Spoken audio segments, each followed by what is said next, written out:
What's good, YouTube? It's your man CJ back again with another video. This video, I got some real quick good game for you in this video. Nurses that work in long-term care, this video is for you. It's gonna save you a world of trouble. This tip is gold, okay? All right. So, when you are coming onto your shift and you are taking report on a new admit, most likely from, like, if you're working in a rehab, or, well, I say rehab because if you're getting frequent admits, or if you're working in long-term care, it doesn't really matter. But it is so important when you are taking report on a new admit that's already there and they tell you that the admission is done, you need to ask these two questions. And these two questions will save you a world of trouble, a world of headache, and a world of irritation. You need to ask these two questions so the nurse should take a report from. Question number one, you need to ask them, did the patient come with any narcotic scripts? Okay? Did they come with any narcotic scripts, or did they come with the first fill of narcotics? Why is that important?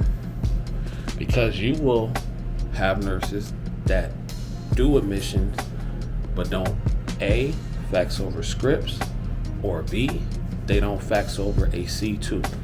A C2 is a controlled form to where you will fax it to the doctor and the doctor will fax it to the pharmacy. He'll give his verbal over the phone and the pharmacy can authorize giving the narcotic or authorize giving the narcotic where they can send the narcotic out to the facility, or if the medication is in a Pyxis, they can pull from the Pyxis.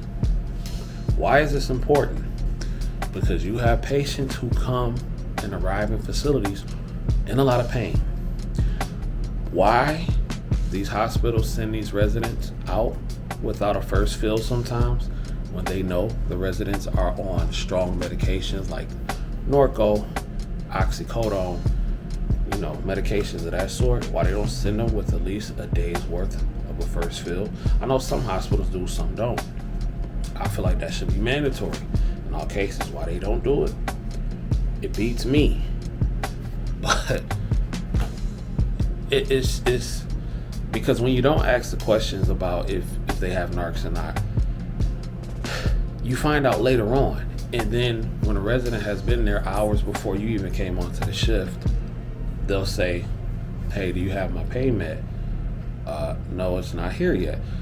Pharmacy comes and makes the delivery. You find out that the pain med, or any of the narcotics for that matter, are not in the delivery tote. Oh crap. You call the pharmacy.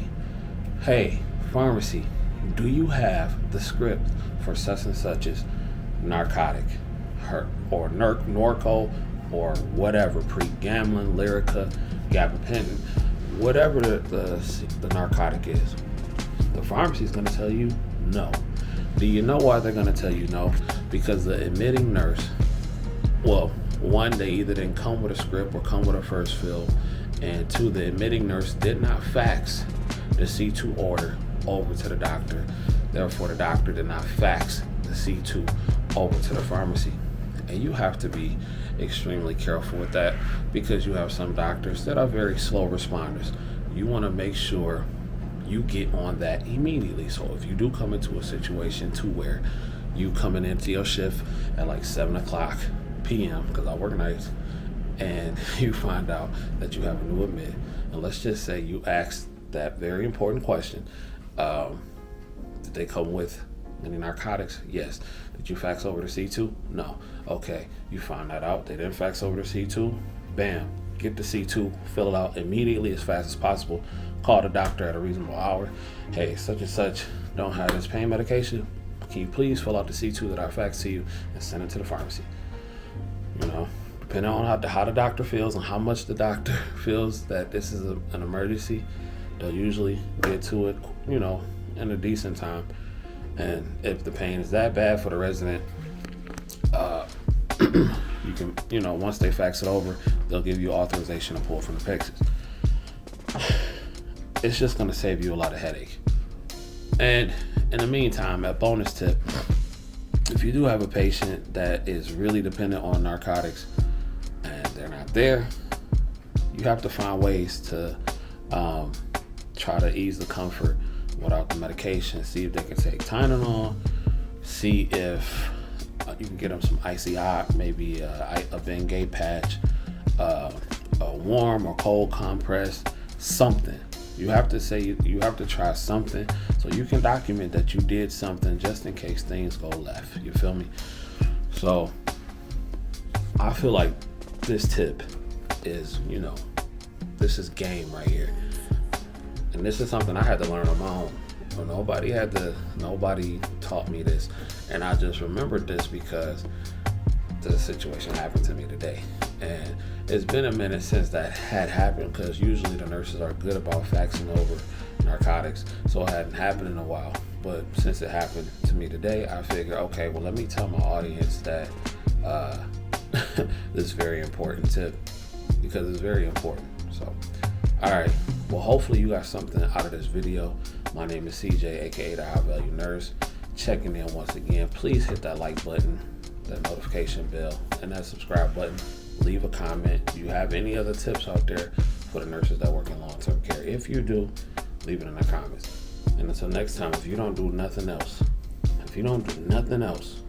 get paid. Young nurse, get paid. I'll let you in a minute. Peace.